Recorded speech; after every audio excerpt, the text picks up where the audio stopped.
Hello there, let's talk about Skeleton Crew. The story of four kids, Wim, Fern, Neel and KB, who get launched into space on a buried ship on their home planet of Aden and have to figure out a way home with the help of a mysterious man, Jod Na Nawood, a man who is an apparent Force user and Jedi. Right off the bat, this show is incredibly charming. I grew up in the 90s and as such watched a ton of 80s TV shows and movies growing up, and Skeleton Crew so far really feels like a love letter to that era of entertainment. I've said it before and I'll say it again, it is kind of crazy that it's taken this long to get a show with kids as the main cast in the Star Wars universe, especially because kids are usually the target demographic of this franchise, and so far I think they've done really well. The core group of kids have all been great so far. Wim and Neel just remind me of my nephews. They do these exact things. They have fake lightsaber battles, they run and jump at unnecessary times, and they do things that sound good in theory, but then the execution is all wrong because they're kids. Wim preparing to lower himself down the hill with the rope and Neel acting as the anchor, and they just both go tumbling down, absolutely had me howling in laughter because I could just see my two idiot nephews doing that exact thing. If you're watching, I'm sorry guys. Fern and KB as well. I was kind of the KB kid in school. We were building our own computers with like scrap bits and old parts that we'd found, and the stuff that the school was throwing out, stuff we might have found at the tip or something like that. I also had a friend that was really into like dirt bikes that reminded me of Fern a lot too. So all the kids just were great, honestly. The kids feel like kids and are acting how I did at that age. I really think they've nailed that aspect of it.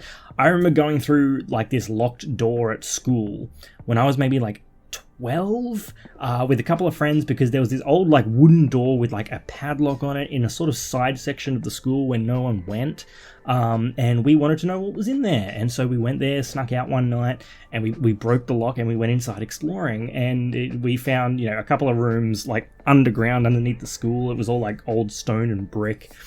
We found a lot of spiders, a lot of spider webs, and some really out-of-date cleaning supplies. There was like nothing in there.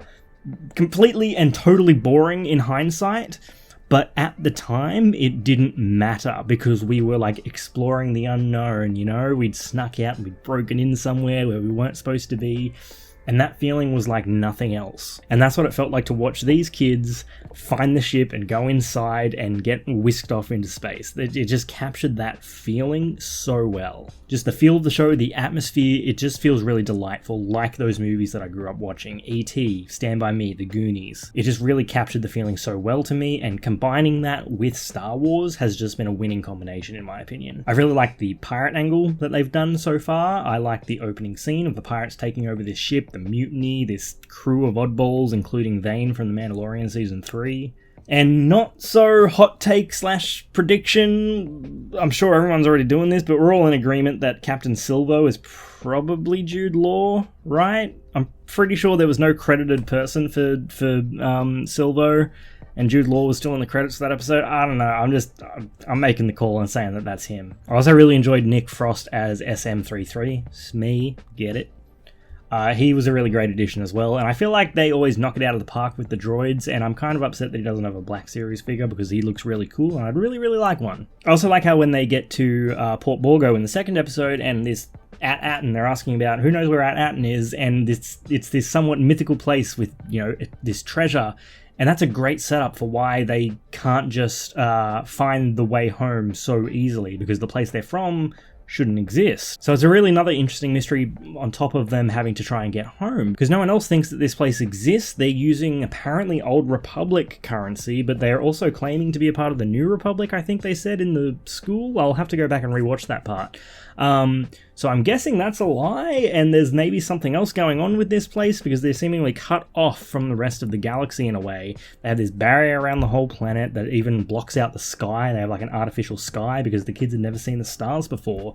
So there's another thing going on here, so I'm interested to see how that's going to play out as well. I will say some of the CGI when they're riding around on their little speeder bikes looks pretty ordinary, not gonna lie. It's not the best by a long shot. It's got that motion blur thing sort of going on. And while I thought the first episode was really well paced out and utilized its runtime really well, I feel like the second episode fell into that trap of ending an episode in what I thought was an unnatural spot. They end on the sting of, oh, Jude Law is a Force user, he's a Jedi, and then it ends, but they end it right there after they sort of lay out this plan and everything and talk about what they're going to do. They're going to escape here, they're going to do this and do that, and then it ends before they enact that plan, which feels kind of unnatural to me. I think they really just need to bite the bullet and just make these episodes full length. They've had issues with the runtimes of their episodes in the past, and it's still happening, I'm going to say. Give it an extra 10, 12, 15 minutes,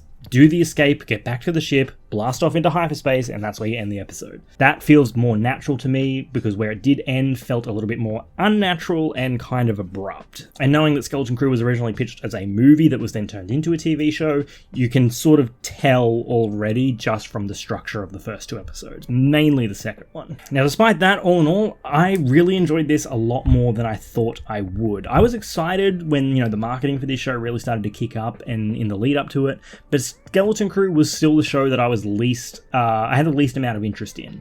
It really did honestly scratch an itch that I didn't know I had for Star Wars, and I hope that it can keep delivering as the show progresses. So yeah, really liked it, had a ton of fun, thought it was genuinely charming and quite funny as well with the banter between the kids. I think the kids themselves already in just 2 episodes have been quite well defined, and I'm looking forward to seeing more of them on this adventure. So yeah, honestly, pleasantly surprised by Skeleton Crew, and I'm looking forward to more. Anyway, thank you for watching, and I'll see you next week for more Skeleton Crew talk. As always, may the Force be with you. Always.